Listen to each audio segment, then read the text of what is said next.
Ici Paul-André Durocher, archevêque de Gatineau et administrateur apostolique de Mont-Laurier, vous saluant chacune de vous, vous invitant avec moi encore aujourd'hui à scruter les Écritures, les textes qui nous sont proposés en ce samedi 4 avril. Ce jour est particulier dans le cours de la liturgie parce que demain nous allons entrer en Semaine sainte. Nous allons suivre Jésus à partir de demain, son entrée à Jérusalem, les controverses grandissantes qui vont mener à sa mort le vendredi saint et sa résurrection le dimanche de Pâques.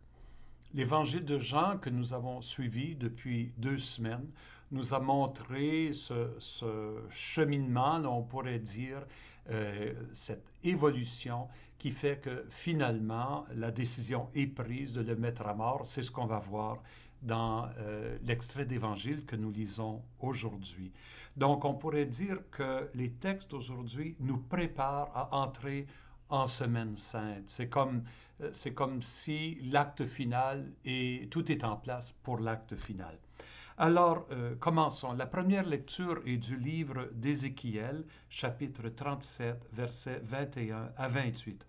Euh, Si vous vous rappelez, le prophète Ézéchiel a vécu au temps de l'exil. Et pour comprendre ce texte-ci, il faut comprendre un petit peu, encore une fois, c'est quoi l'exil.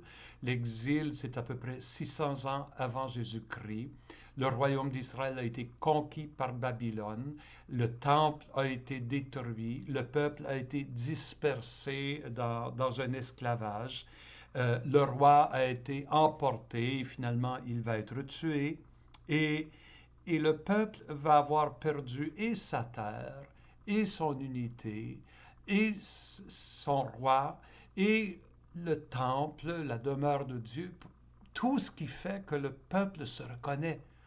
Tout est perdu.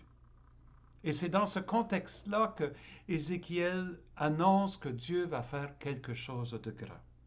Ainsi parle le Seigneur Dieu. Je vais prendre les fils d'Israël, les Juifs, parmi les nations où ils sont allés. Je les rassemblerai de partout et je les ramènerai sur leur terre. Donc, première chose, c'est de ramener le peuple sur ses terres. Ils vont retrouver leur terre. J'en ferai une seule nation dans le pays, sur les montagnes d'Israël. Ils n'auront tous qu'un seul roi, ils ne formeront plus deux nations. Parce que pendant près de 200 ans, 300 ans avant l'exil, il y avait eu une séparation entre le nord et le sud d'Israël. Sous David, David était le seul roi sur tout le pays.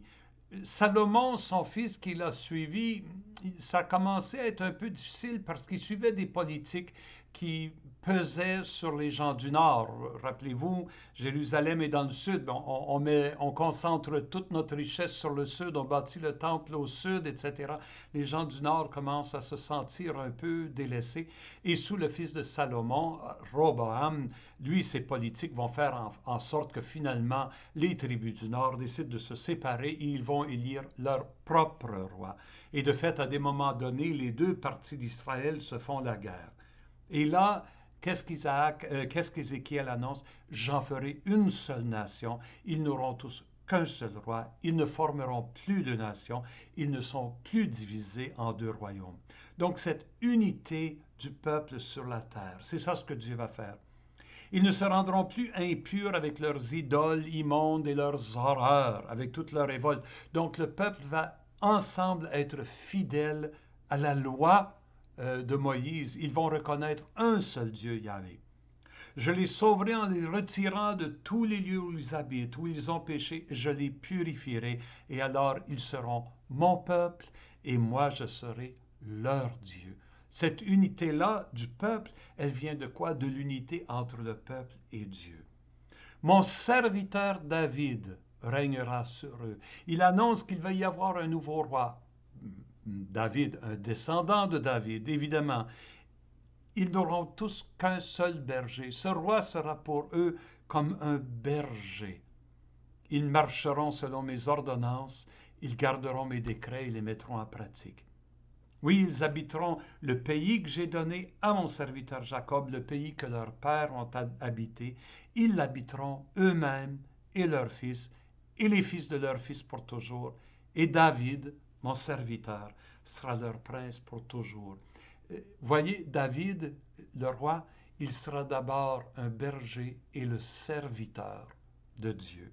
C'est ça le vrai roi, c'est celui qui est à la fois celui qui sert Dieu, qui écoute Dieu et qui prend soin de son peuple.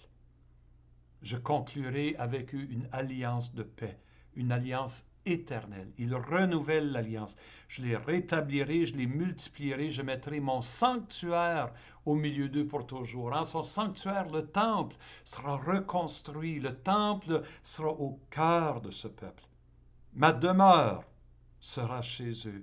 Je serai leur Dieu. Ils seront mon peuple.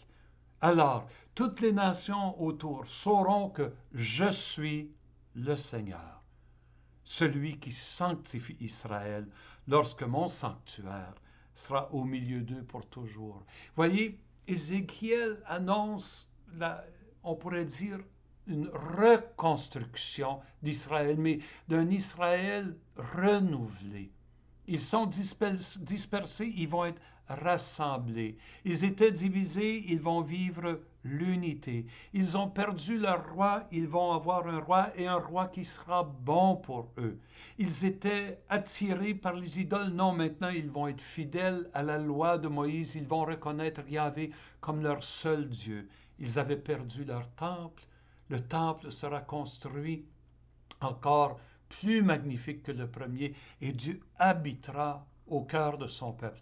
Et les nations autour vont reconnaître, les nations autour vont être illuminées presque, on va dire, de cette gloire de Dieu qui habite au cœur de son peuple, Israël.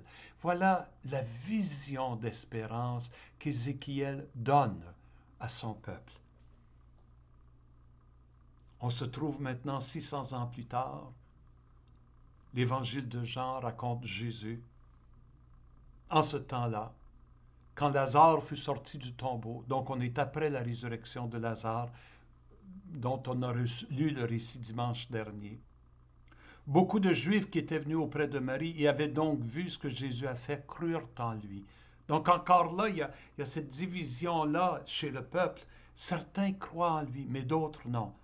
Mais quelques-uns allèrent trouver les pharisiens pour leur raconter ce qu'il avait fait.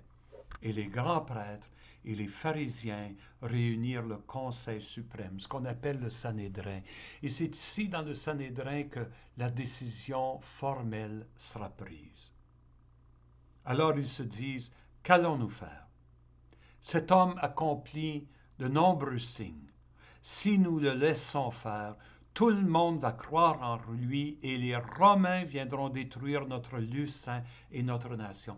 Voyez, le temple a été reconstruit après l'exil.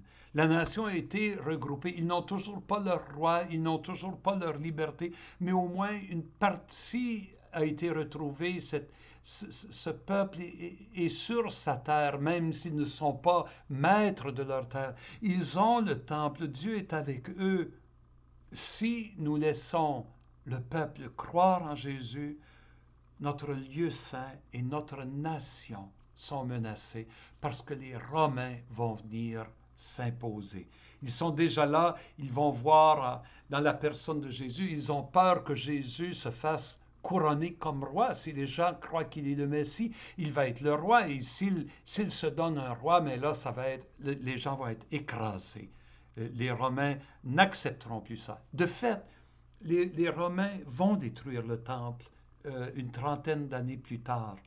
Et éventuellement, ils vont raser tout Jérusalem et ils vont chasser le peuple. La crainte que le Sanhédrin exprime ici dans l'année 30 va se réaliser 30 et 70 années plus tard. Alors la crainte, elle est réelle, elle est fondée.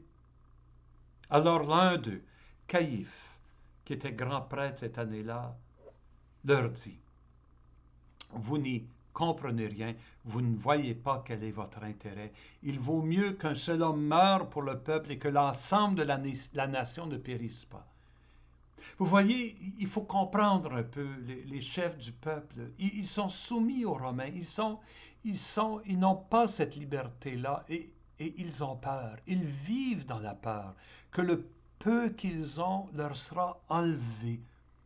Et s'il faut sacrifier un homme pour assurer la survie du peuple, alors pour eux, c'est clair ce qu'il faut faire. Ils n'ont pas de choix. Ils n'ont pas de choix. Ils se trouvent pris à la gorge. L'évangéliste Jean, il fait un commentaire important ici. Ce que Caïphe disait là ne venait pas de lui-même. Mais étant grand prêtre cette année-là, il prophétisa que Jésus allait mourir pour la nation. Et ce n'était pas seulement pour la nation, c'était afin de rassembler dans l'unité les enfants de Dieu dispersés. En d'autres mots, Caïphe ne savait pas comment vrai était ce qu'il disait. Il ne comprenait pas la profondeur de ce qui allait arriver. Oui, Jésus mourrait. Et c'était pour la nation, mais pas seulement pour la nation, pour toute l'humanité. Ça serait une mort qui serait salvifique pour toute l'humanité. Et l'évangéliste Jean dit, sans s'en rendre compte, l'Esprit parlait à travers lui et c'était une prophétie qu'il annonçait. À partir de ce jour-là, le Sanhédrin, ils décidèrent de le tuer. La décision est prise. Et c'est pourquoi Jésus ne se déplaçait plus ouvertement parmi les Juifs. Il partit pour la région proche du désert, dans la ville d'Éphraïm, où il séjourna avec ses disciples. Or, la Pâque juive était proche. Beaucoup montèrent de la campagne à Jérusalem pour se purifier avant la Pâque. Ces gens-là cherchaient Jésus. Et dans le temple, ils se disaient entre eux, « Qu'en pensez-vous? Il ne viendra sûrement pas à la fête. » Car les grands prêtres et les pharisiens avaient donné des ordres. Quiconque saurait où il était devait le dénoncer pour qu'on puisse l'arrêter. Alors, voyez, la scène est mise. De fait, Jésus va décider de monter à Jérusalem.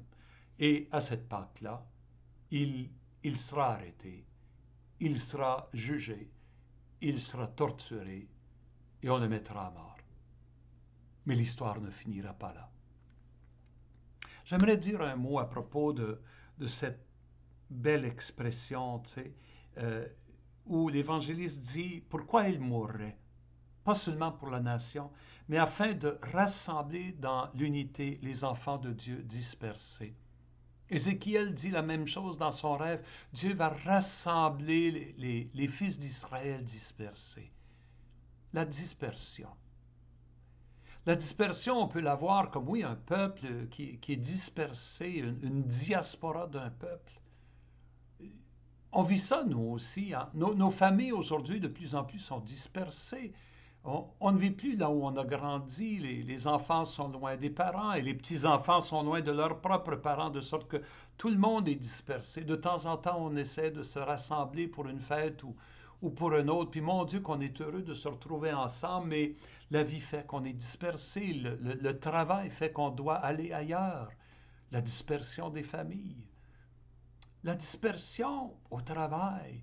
Il y a beaucoup d'études sur ce phénomène, comment les gens au travail doivent faire plusieurs choses, ils doivent remplir plusieurs rôles, et ils doivent s'occuper de diverses tâches, et on se sent dispersé, on sent qu'on n'a pas d'unité. Je parlais justement avec une des membres de l'équipe au centre diocésain chez nous qui disait dans ce temps, avec toutes les urgences qui se présentent, elle se sent dispersée. Il n'y a plus d'unité dans son travail.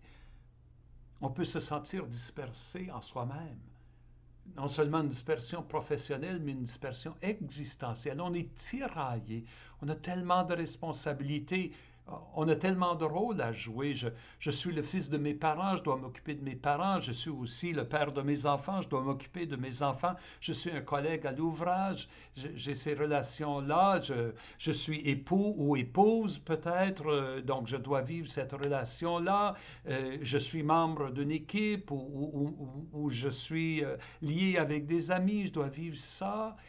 Cette dispersion, on est tiraillé par toutes sortes de choses.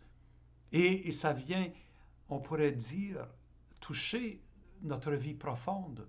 On ne sait plus qui on est, on ne sait plus où, à quel Dieu se vouer. On se sent, oui, vraiment éclaté, éclaté. Et peut-être le coronavirus, ce temps, rend cette expérience-là encore plus difficile et de faire l'unité en soi. Et je dois dire, l'auteur français Pascal, il parlait de notre tendance, quand ça va mal, à se divertir, le divertissement. Et le divertissement nous empêche de créer l'unité parce qu'on est à la surface de notre être. On passe notre journée sur Facebook, à suivre tout le monde. Ben, restez sur Facebook parce que vous me suivez ici, mais parfois, là, on passe des heures à suivre un tel, à regarder qu'est-ce qu'il y a ici. Là, on passe des heures devant la télévision, on lit des romans, on est à la télévision, on essaie de se distraire pour faire passer le temps qui nous semble long, mais ces distractions-là elles-mêmes deviennent une source de dispersion. Comment créer l'unité? Il y a une phrase dans un psaume, une prière, « Seigneur, unifie mon cœur ». Et l'unité profonde de notre cœur, si nous sommes croyants, se fait en Dieu. Dieu est la source de la vie.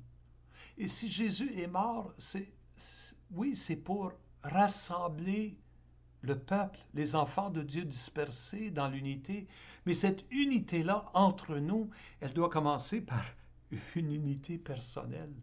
Il faut que mon cœur soit unifié. Il faut que j'aie un sens profond de qui je suis. Et pour Dieu, je suis son enfant, son fils, sa fille bien-aimée. C'est ça ce que Jésus est venu nous révéler. Que ce temps du coronavirus soit un temps pour nous de redécouvrir l'unité du cœur dans notre identité profonde d'être les enfants bien-aimés du Père. Oui, Jésus est mort pour que soient rassemblés dans l'unité les enfants de Dieu dispersés et que les enfants de Dieu qui vivent la dispersion dans leur cœur retrouvent cette unité du cœur profonde à partir de laquelle nous pouvons faire face à tout obstacle. C'est ma prière pour vous alors que nous entrons dans cette semaine sainte demain.